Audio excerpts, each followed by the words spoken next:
Bonjour à toutes et bonjour à tous, bienvenue sur la chaîne Découvrir, Investir et S'enrichir. Vous êtes sur la playlist Bourse, mon portefeuille PEA, épisode numéro 121, Investir dans les actions à dividendes. Pour cela, nous utiliserons le courtier en bourse, Bourse Direct. Allez, c'est parti, on y va!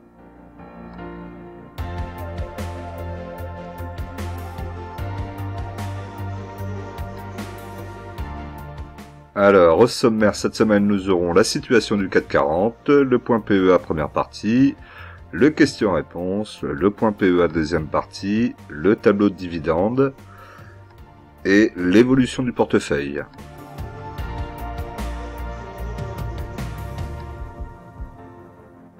Alors, au niveau du CAC 40, donc on a un CAC 40 qui est depuis le début de l'année à plus 13,15%, ce qui est plutôt une très belle performance, surtout quand on le compare avec les autres indices, notamment le SP500, ce qui nous fait un CAC 40 à 7324,75 points, ce qui est assez haut d'ailleurs, on le voit. Donc là, on est sur un graphique journalier.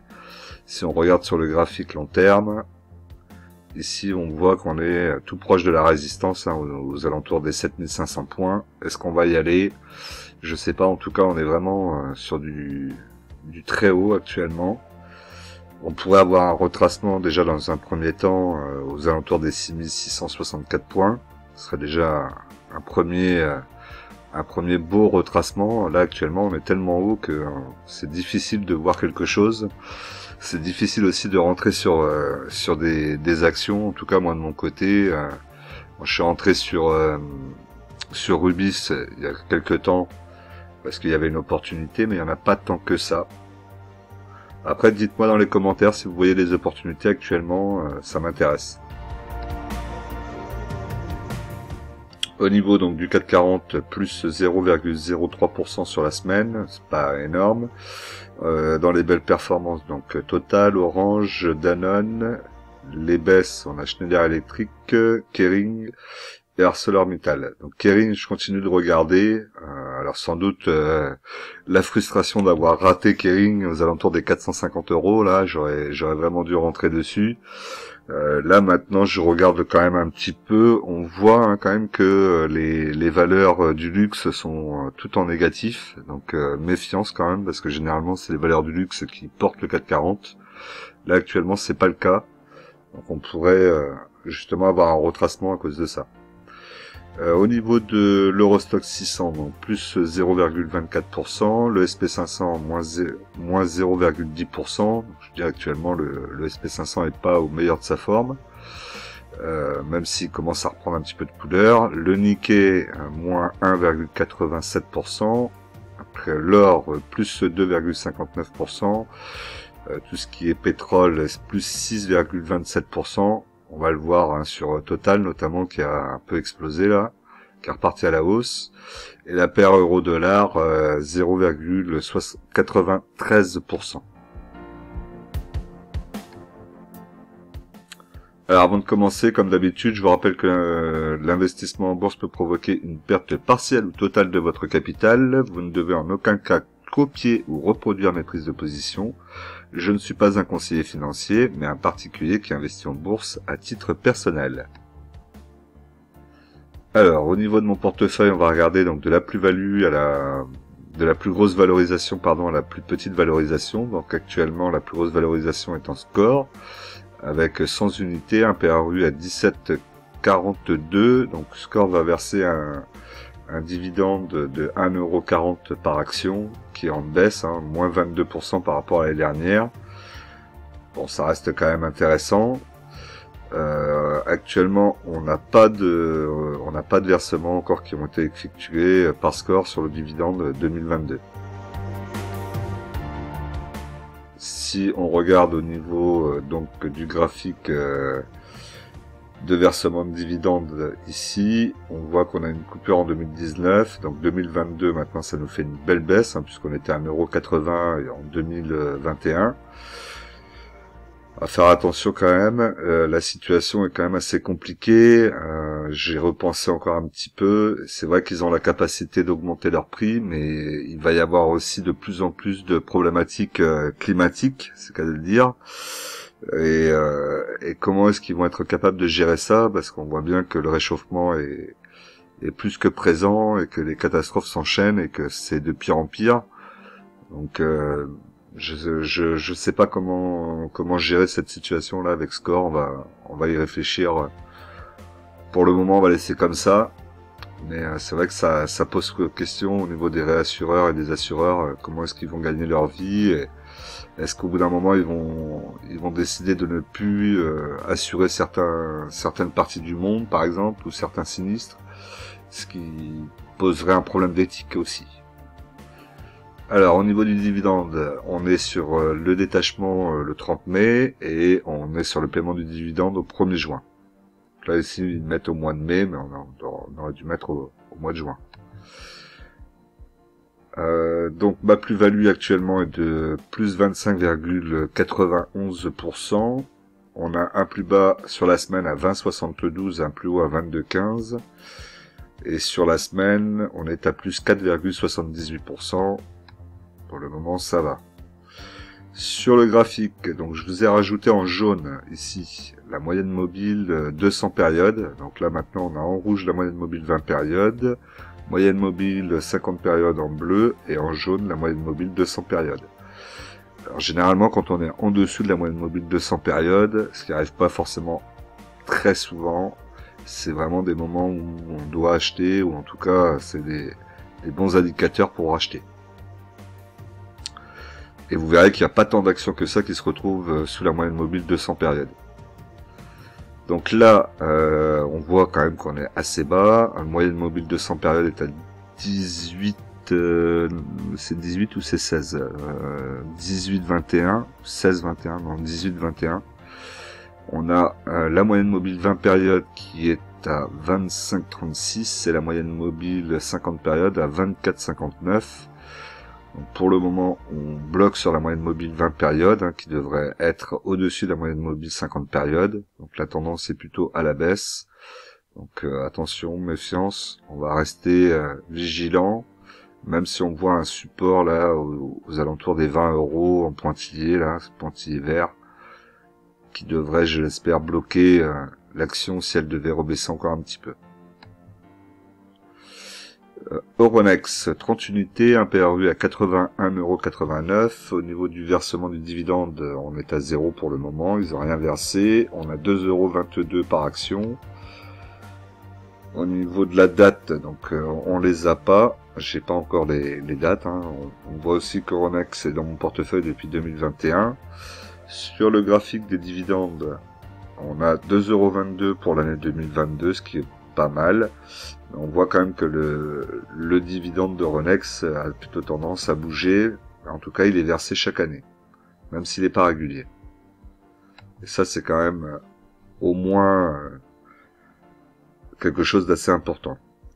Sur Euronext, je suis en moins-value latente de 13%. Sur la semaine, on a eu un plus bas à 68,95 et un plus haut à 71,40.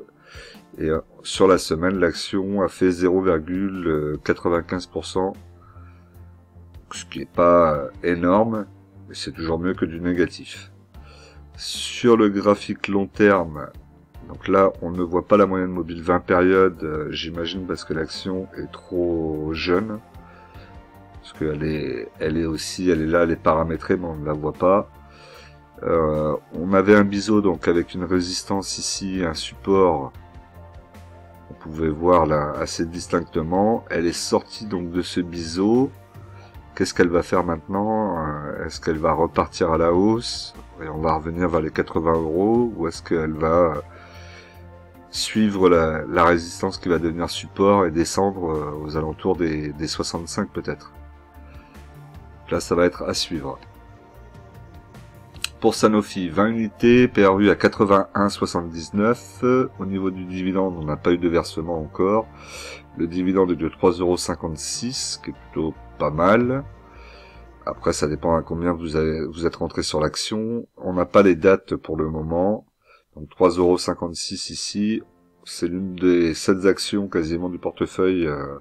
Bon, non, pas la seule, mais j'ai pas énormément d'actions, et de toute façon dans le CAC 40, vous n'en avez pas tant que ça non plus, où le dividende est vraiment croissant d'année en année. Là, c'est une valeur à avoir absolument dans le portefeuille. Si vous avez un PEA, évidemment. Au niveau de ma plus-value, donc plus-value latente de 25,24%, sur la semaine 99,02, 103 au maximum, et on a une performance de 2,19% sur la semaine, ce qui est plutôt correct. Après, on en a discuté un petit peu dans les commentaires, donc vous m'avez dit de faire attention parce que elle avait pas forcément elle gagnait de l'argent sur ses anciennes licences et qu'elle n'avait pas forcément de nouvelles licences actuellement. C'est vrai, mais elle a des licences tellement fortes, notamment par exemple le Doliprane, que je la vois pas rechuter demain, et au contraire, je pense qu'elle a encore la possibilité d'évoluer.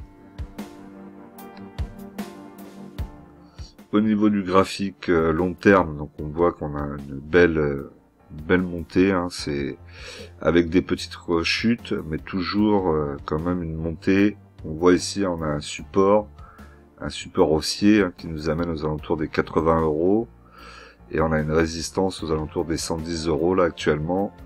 Et on voit quand même, on voit bien sur le graphique qu'elle monte tout le temps. D'ailleurs, si vous regardez la moyenne mobile 20 périodes, elle est aussi en courbe haussière, très très loin actuellement de pouvoir être en dessous de la moyenne mobile 20 périodes, ça c'est évident. Danone, donc 30 unités, PRU à 51,92, donc au niveau du versement des dividendes, pour le moment elle n'a rien versé. On a 2 € par action, ce qui est plutôt sympa, un plus 3% sur l'année, par rapport à N-1, pardon. Au niveau de la date, donc on est sur le 9 mai pour le détachement et le 11 mai pour le versement. Sur le graphique ici des dividendes, on voit que le dividende n'est pas en croissance, mais au moins il est versé chaque année, au moins depuis 2017. On s'en contentera. Pour ma plus-value, elle est de 14,65%. Sur la semaine, on a eu un plus bas à 57,21 et un plus haut à 59,99. Là, on voit qu'on retourne vers les 60 €, hein, ce qui est plutôt pas mal. Ce qui me fait dire que j'aurais dû acheter, quand je voulais acheter aux alentours des 50 €, là, j'aurais dû acheter au moins 10 ou 20 de plus. Bon, ça, c'est toujours facile à dire après. Sur la semaine, elle a fait plus 5,20%, hein, ce qui est plutôt très très très correct. Sur le graphique long terme, on est bien, on est bien. Peut-être pas si bien que ça, puisqu'on a la moyenne mobile 20 périodes à 52,84 et la moyenne mobile 50 périodes à 55,82. Donc la tendance est plutôt à la baisse en principe sur le graphique, même si on voit que là elle a l'air d'aller vers une résistance qui se trouve plutôt à 62, 63 €. Donc ça serait bien qu'elle passe ces 60 € là, et qu'on essaie de stabiliser un petit peu au-dessus des 60 €, ce serait plutôt sympa. Total, 29 unités, PRU à 32,78. Au niveau du versement, donc Total a déjà versé sur son année de référence 2022, donc le dividende 2023. Elle a déjà versé 3,07 €, soit 81% du versement du dividende total. Donc des fois il faut se méfier parce que les versements, quand ils sont décalés ou quand ils sont en plusieurs fois, c'est pas toujours facile de savoir combien de pourcentage de dividende elle a déjà versé. Donc un versement du dividende de 3,81 €. Si on regarde sur 2023, on n'aura pas 3,81 €. Ici, j'ai pas la date encore, elle n'est pas encore affichée. Vous voyez ici donc le versement exceptionnel, hein, on arrive à 3,81 €, plus 44% de dividendes, ce qui est plutôt pas mal. Mais vous voyez que le fait d'avoir plusieurs versements, là on est en 3 fois chaque trimestre, fait que on ne sait pas toujours quel versement correspond à quoi. D'ailleurs, vous voyez, janvier, c'est le deuxième versement, le troisième en avril, le solde en juillet, pardon. Et au mois d'octobre, c'est un premier acompte donc sur l'année qui suit. Total, je suis en plus-value latente de 75,37%, ce que je vous disais tout à l'heure avec la poussée du pétrole. Un plus bas à 56,37 et un plus haut à 58,31. Et sur la semaine, elle a fait plus 5,68%, ce qui est plutôt tout à fait honorable. Sur le graphique, on est toujours là dans une belle petite montée. Ça congestionne un petit peu ici, hein, aux alentours de... de toute façon, elle est à 57,50 actuellement l'action. Donc là, on travaille. On verra si ça va travailler le support à 65 ou si ça va travailler la résistance à 65. Alstom, 60 unités, PRU à 19,42. Donc là, j'ai pas les informations actuellement sur Alstom. Donc on va faire un peu plus vite dessus. On n'a pas de détachement non plus. En tout cas, au niveau du dividende, on voit bien qu'il est quand même tout petit. Mais à part en 2018 où il y avait un versement sans doute exceptionnel à 5,50 €. Mais là, on reviendra pas sur ces versements-là dans les prochaines années, et c'est pas plus mal puisque Alstom doit d'abord gérer ses problèmes de rachat de Bombardier, gérer les problématiques d'achat de Bombardier qui étaient assez mauvaises avec de mauvaises marges, et ensuite, une fois qu'ils auront restabilisé tout ça, ils pourront nous reproposer un beau dividende, et là, il n'y aura pas de souci, on sera content de le prendre. Aujourd'hui, ne soyons pas trop gourmands. La plus-value est de 20,95%, donc un plus bas à 23,06, un plus haut à 25,24, et sur la semaine elle a fait moins 6,23%, donc là effectivement on a une petite baisse sur le titre, sur des prises de profit actuellement. Sur le graphique long terme, donc là on a un support qui est plutôt baissier, aux alentours des 22 €, donc là on est plus ou moins dessus. On voit la moyenne mobile 50 périodes à 32,83 et la moyenne mobile 20 périodes à 24,85, hein, ce qui fait qu'on est vraiment sur une tendance baissière, et la moyenne mobile 200 périodes qui est à 30,14. Donc là, si on regardait comme ça le graphique et qu'on se fiait juste à la moyenne mobile 200 jours pour acheter, on pourrait dire que là, on est dans une zone d'achat sur le titre Alstom en principe. Alors, par rapport à Alstom d'ailleurs, on a l'administration des transports du Maryland confie à Alstom un contrat d'exploitation et de maintenance aux États-Unis, un contrat pouvant atteindre avec les extensions une valeur de 1,2 milliard sur 15 ans.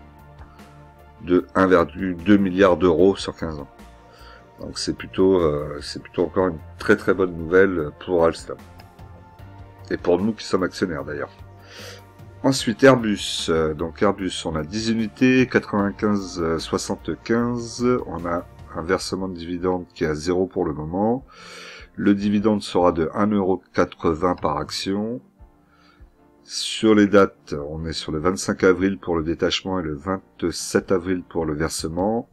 Si on regarde le graphique du dividende, on a 2 années sans versement, 2019-2020. Donc là, forcément, on sait que sur Airbus, c'est compliqué d'investir sur le dividende. C'est pas vraiment une société qu'il faut investir pour le dividende, puisque là, le dividende est coupé vraiment de façon assez facile. Sur 6 ans, 2 ans où il n'a pas été versé, évidemment. Et en plus, je vous rappelle que sur Airbus, on a aussi un impôt à la source, donc ça enlève encore un peu plus d'attrait sur la société, à part si vous l'avez acheté à des bons prix. Pour moi, des bons prix, c'est en dessous des 100 € pour Airbus, et là, c'est un bon prix, généralement, on est plutôt bien placé à ces niveaux-là. Sur la plus-value du portefeuille, donc 31,78%. Sur la semaine, un plus bas à 123,38 et un plus haut à 126,78, pardon. Et la performance est de plus 3,22% sur la semaine, ce qui est plutôt tout à fait correct. Au niveau du graphique, on a un support en tendance baissière qui nous amène vers les 104 €, on va dire. L'action, elle est à 126,18, donc pour le moment, elle est plutôt bien orientée vers le haut. La moyenne mobile 20 périodes est à 108, la moyenne mobile 50 périodes à 102.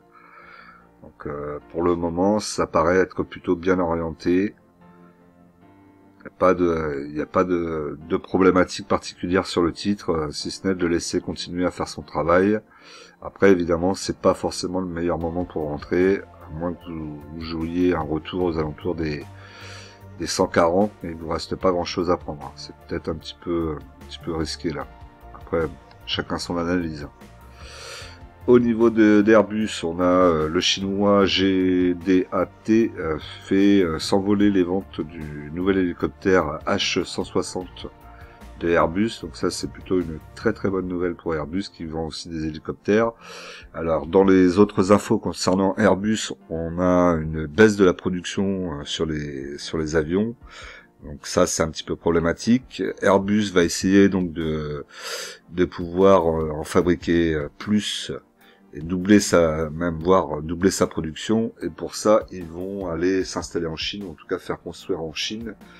Et ça, c'est le côté qui me gêne vraiment beaucoup. Parce que faire construire en Chine, c'est donner la possibilité à la Chine de reproduire ce que vous faites. Et on sait très bien qu'ils le feront. Donc ça me plaît déjà beaucoup moins, cette idée qu'ils aillent faire fabriquer en Chine. Alors, même si c'est pour doubler leur production. Hein. Peut-être qu'un jour ou l'autre, ils le paieront et que ce sera trop tard. Ensuite, Nexity, 50 unités, 24,55 mon PRU. Actuellement, ils n'ont rien versé du dividende.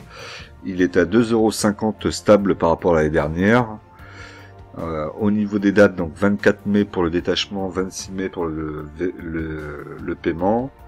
Sur le graphique dividende ici, on voit qu'on a eu un dividende versé depuis 2017, pas stable mais versé, entre 2 € et 2,50 €, donc ça c'est quand même plutôt appréciable.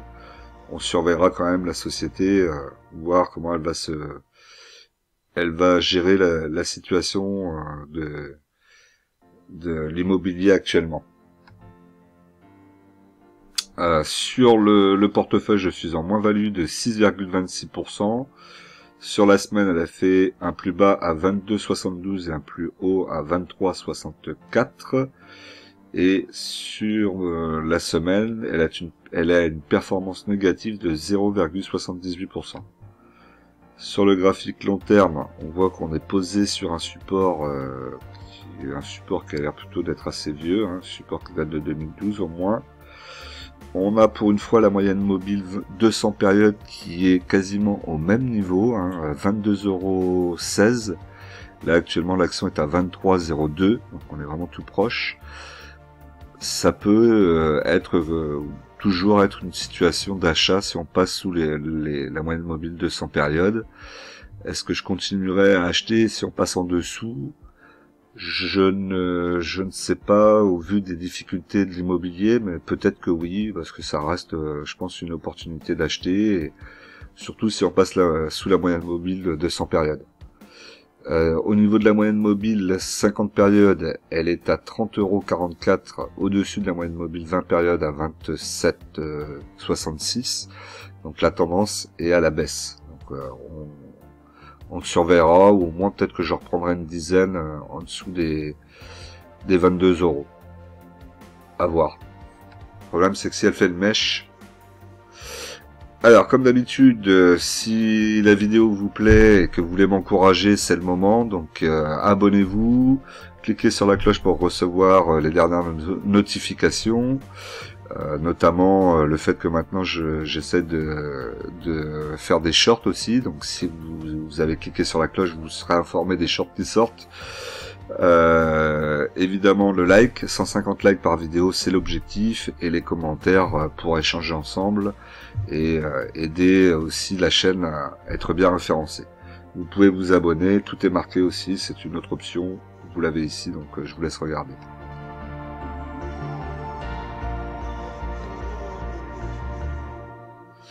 Alors, au niveau du question-réponse, on a Jordan qui me disait que Piscine de Joyaux lui semblait être une opportunité, de savoir qu'est-ce que j'en pensais. Donc, je lui disais que ça aurait pu être une opportunité si ça avait été en 2020, comme on en avait parlé.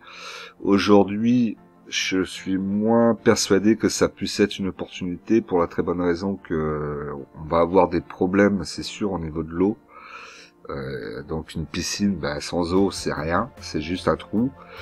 Et s'il y a des interdictions générales, et il va y en avoir de toute façon de plus en plus dans les régions, de remplir sa piscine par exemple, ça va être problématique. Et peut-être que petit à petit, tous ceux qui ont construit des piscines vont finir par les enlever, remettre de la terre, ou voilà ce qu'ils veulent, hein, évidemment.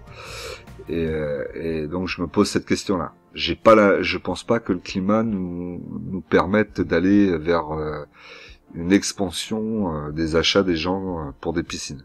Je pense qu'au contraire, on va plutôt aller vers de plus en plus de problématiques, et donc sans doute l'État qui va mettre en place peut-être des impôts en plus pour ceux qui ont des piscines, pour inciter à de moins en moins de personnes à avoir une piscine. D'ailleurs, je ferai une petite remarque qui n'engage que moi, hein, évidemment, mais j'ai remarqué aussi que souvent, et c'est un peu bête, on voit souvent beaucoup de piscines dans les villes qui sont proches du bord de mer. Donc ça, c'est quelque chose qui est un peu aberrant aussi, notamment au niveau de l'écologie, évidemment. Après, si vous avez l'argent de vous faire plaisir pour avoir une piscine et avoir la mer juste en face de vous quand vous êtes dans votre piscine, et que vous les kiffez, allez-y.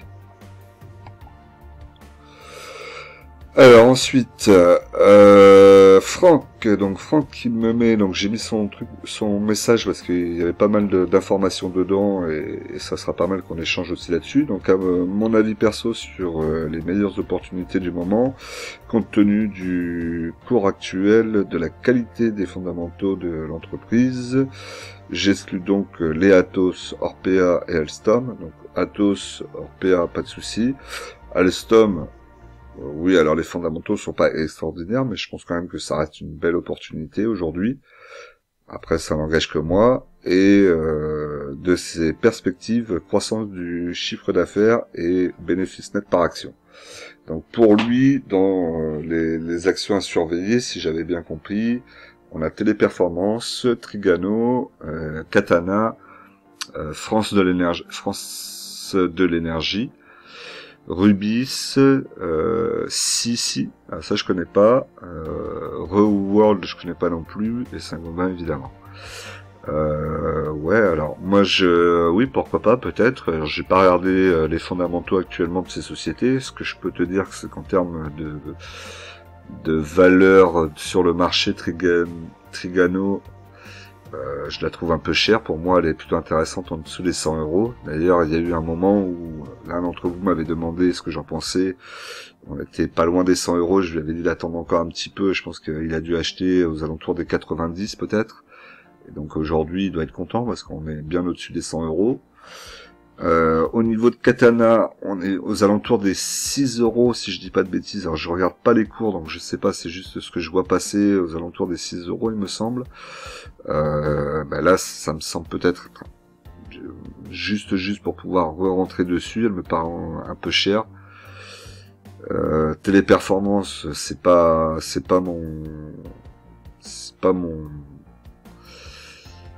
là-dedans que j'ai envie d'investir, hein, je vous l'ai déjà dit.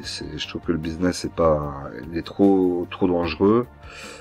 Ensuite, Rubis, Rubis, j'ai investi dessus parce que je trouve qu'elle est très basse. Après, je reste quand même méfiant sur le dossier. Saint-Gobain, aux alentours des 40 euros, elle peut être intéressante, hein. Aujourd'hui, on est aux alentours des 50, elle est un peu haute. Et encore même, c'est une valeur où j'ai pas trop d'affinité avec ce Saint-Gobain, alors que pourtant, c'est une très belle boîte, hein, mais je sais pas, je la trouve pas assez stable. Peut-être que c'est peut-être un tort, je devrais peut-être la rentrer un peu dans le portefeuille ou la regarder au moins. Et ensuite, donc, Franck nous met ses plus-values de ce jour, donc sur LVMH plus 25%, Sanofi plus 15%, Total 40%, Veralia 50%, Roche-Beaubois plus 20%, Vinci 20% et ST Micro 30%. C'est plutôt pas mal.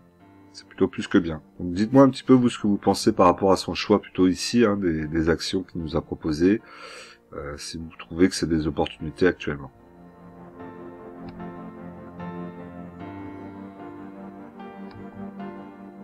Alors, on reprend donc le portefeuille. Donc, on a Vinci avec 10 unités, un PRU à 80,97, 4 € de versement du dividende sur l'exercice 2022. Donc là, on peut voir que Vinci a versé déjà 1 € sur cet exercice, donc 25% de la somme totale. On a un versement donc qui se fera au niveau le détachement au niveau du 25 avril et un paiement au niveau du 24 avril. Ce sera 3 €, et vous voyez 1 € de versement qui a été déjà donné le 15 novembre 2022. Si on regarde le graphique ici des versements de dividendes depuis 2017, on a les montagnes russes, donc là il n'y a pas grand chose à en dire.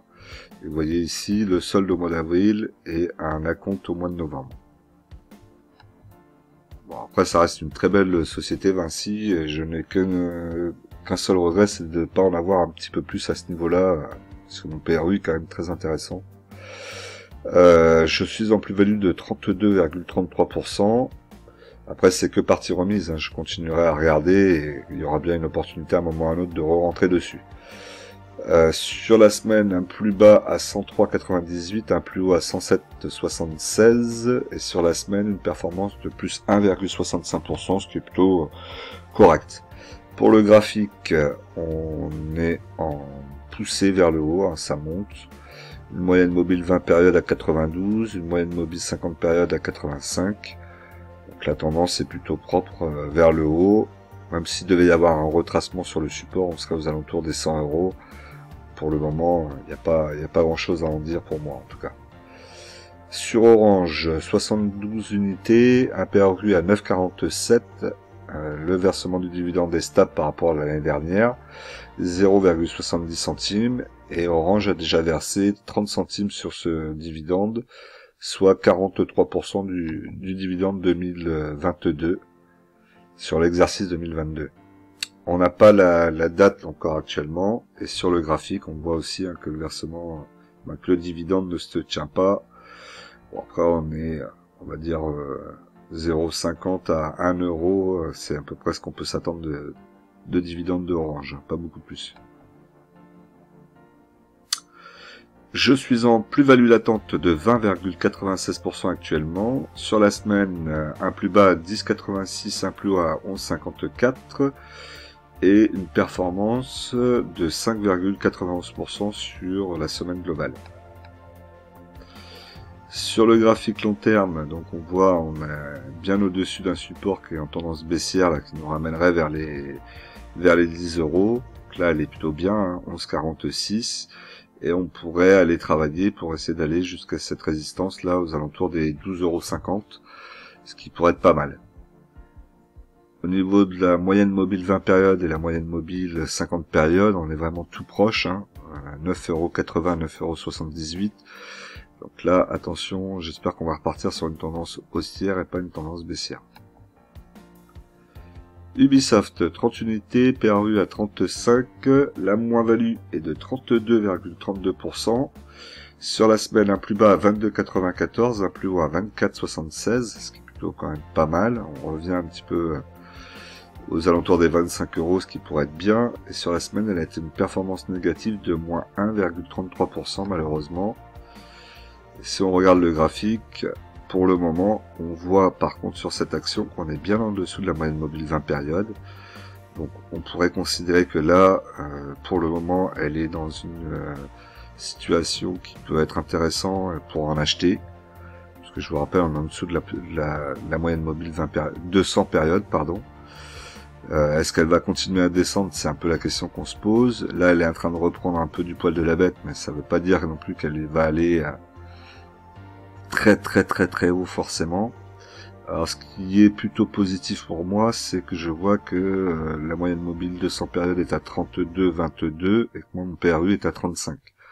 Donc peut-être qu'effectivement, si je reprenais une petite dizaine là actuellement, pour refaire encore baisser mon PRU en dessous des 32, je pourrais être pas mal et être beaucoup plus serein, puisque je considère que en dessous de la moyenne mobile de 100 périodes, logiquement, vous avez toutes les chances que la société repasse au-dessus à un moment ou à un autre. Regardez d'ailleurs, si vous regardez sur le graphique, elle a passé plus de temps au-dessus qu'en dessous. Ensuite, Crédit Agricole, 60 unités, PRU à 9,73. Pour le versement du dividende, il n'y en a pas eu pour le moment. Il est d'1,05€, stable par rapport à N-1.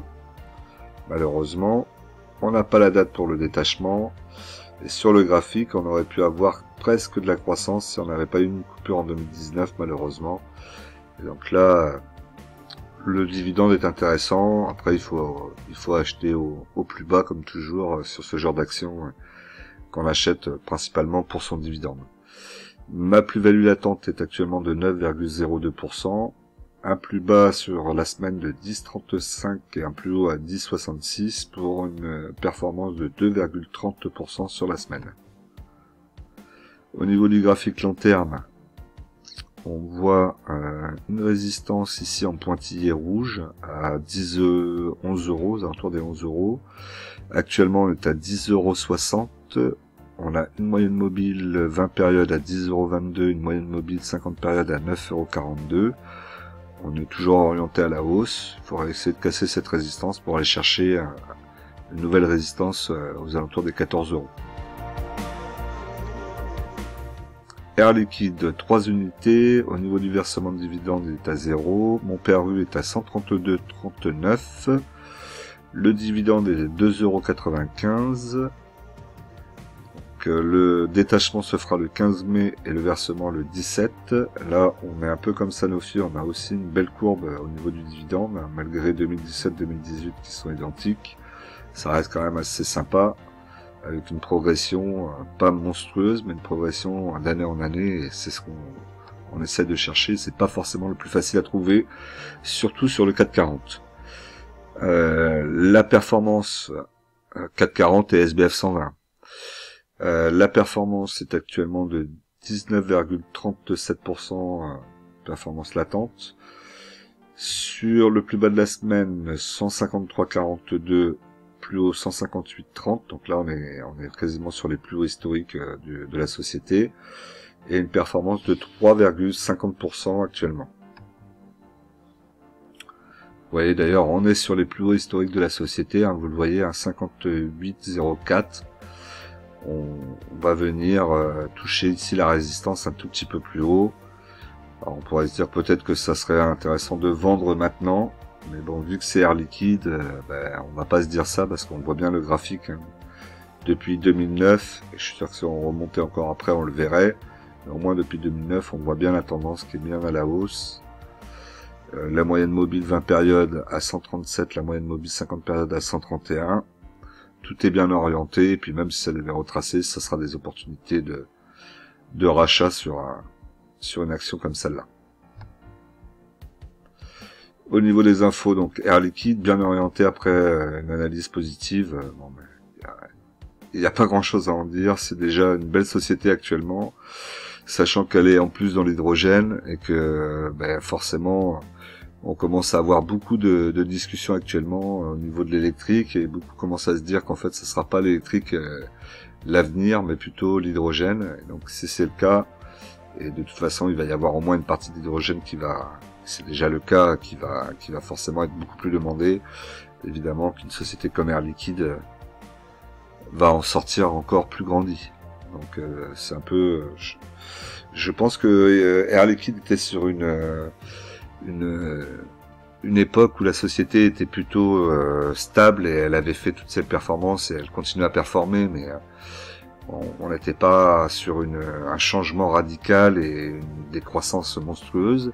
Et je me demande si dans l'avenir elle va pas peut-être retrouver de très grosses performances, encore plus grosses qu'actuellement, peut-être à l'image des actions du luxe, justement parce que l'hydrogène va être énormément demandé. Voilà, c'est la question que je me pose. Après, je peux tout à fait me tromper, et je n'affirme rien. C'est juste une suggestion comme ça dans l'air. L'Oréal, une action, un PRU à 103,16. Donc L'Oréal n'a pas versé d'acompte ni quoi que ce soit sur son dividende, qui est de 6 € par action. Au niveau des dates, donc date de détachement le 27 avril, date du versement le 29 avril. On voit aussi un dividende qui progresse, mais on a eu entre 2018 et 2019 une stagnation. Après, là on est à 6 €. Je pense pas que l'année prochaine, le dividende continue à progresser au-dessus des 6 €. On verra, mais ça serait surprenant que là on continue à monter. On arrive sur des dividendes qui commencent à être intéressants par rapport à L'Oréal.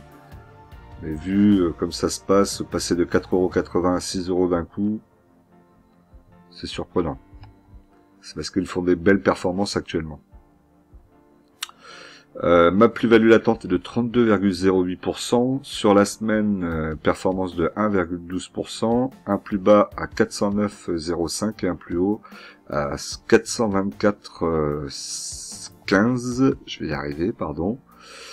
Pareil, on arrive quasiment sur les plus hauts, hein, vous le voyez ici. On avait un plus haut là qui devait être la mèche. On devait être aux alentours des 420 peut-être. Donc là, on est vraiment tout proche. Je me demande si on n'y est pas même.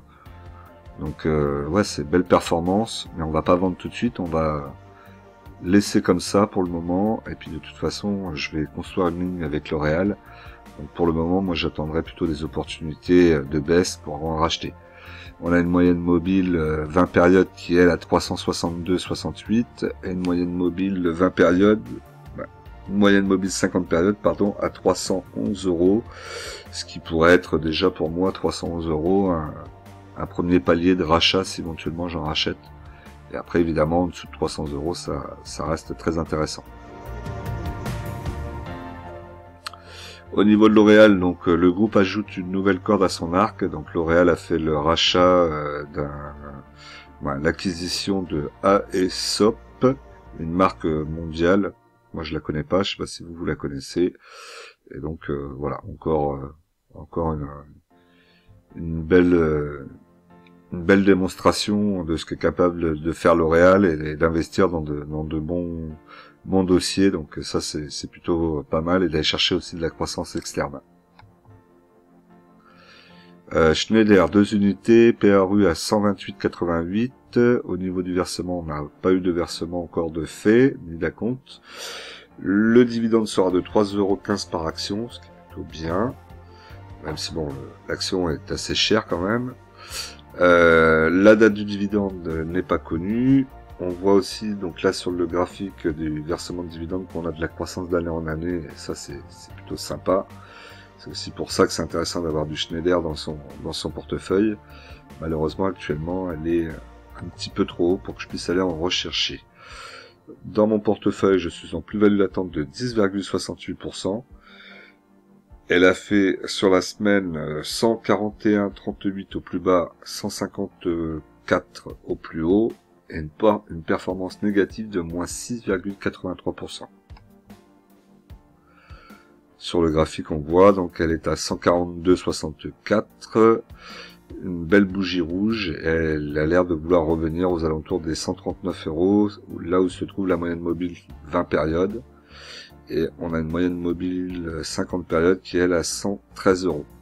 Alors vous savez que j'ai des ordres en portefeuille sur Schneider qui sont aux alentours des 111 €.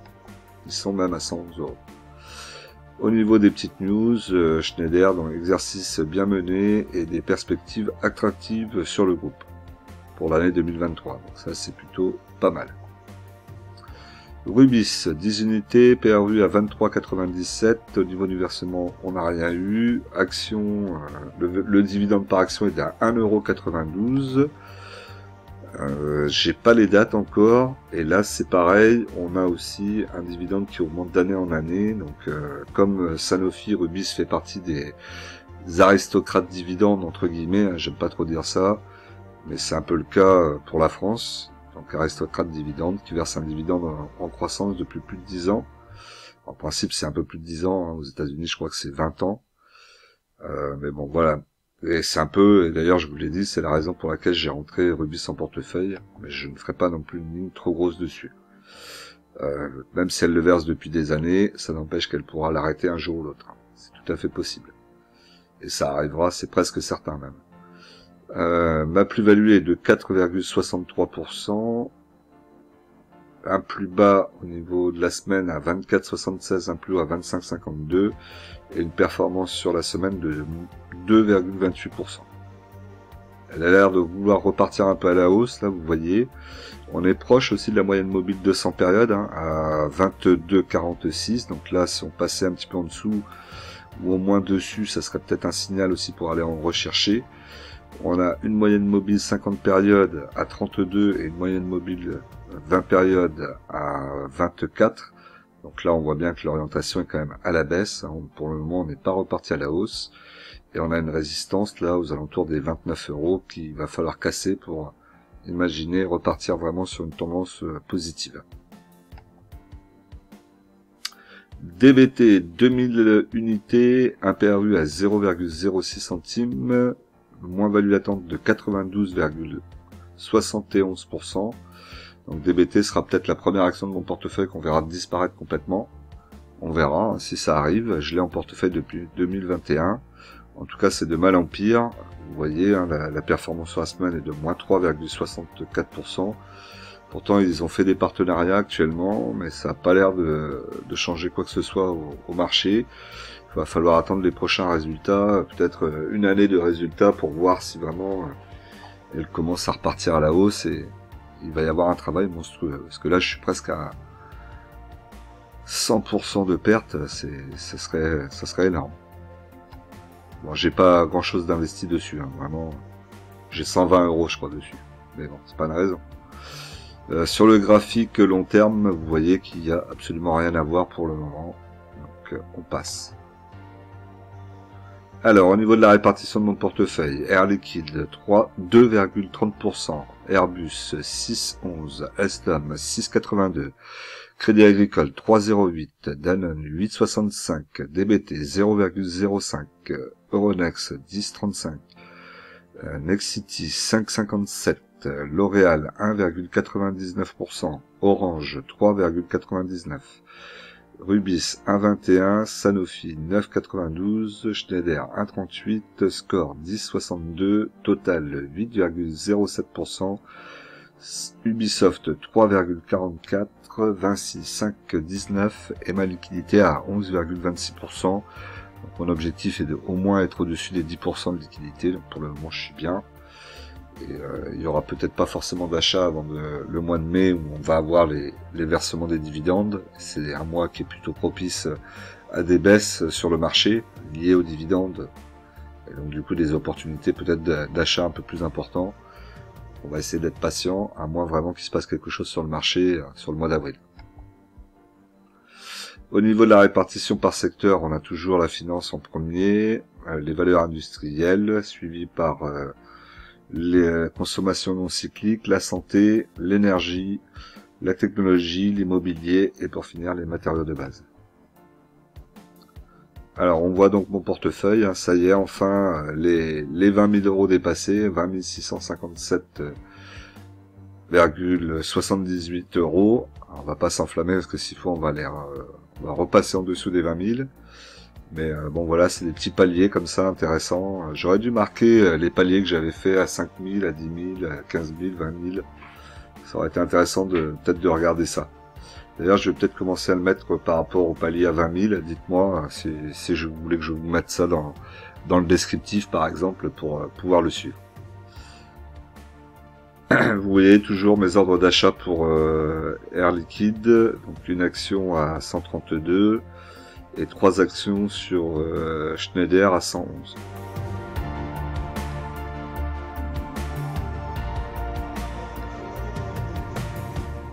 Alors, au niveau du tableau des dividendes, on a eu un versement de dividendes cette semaine, donc qui est total 20,01 €. Donc, on attend d'autres versements sur le mois d'avril, c'est plutôt sur fin avril.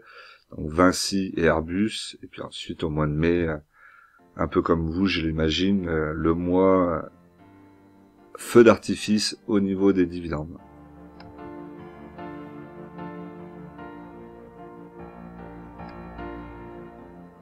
Alors, mon portefeuille est toujours en plus-value latente, hein, heureusement, étant donné qu'on a un 440 à plus de 13%. Donc moi, mon portefeuille est à plus 6,44%, soit un gain latent de 1836,88.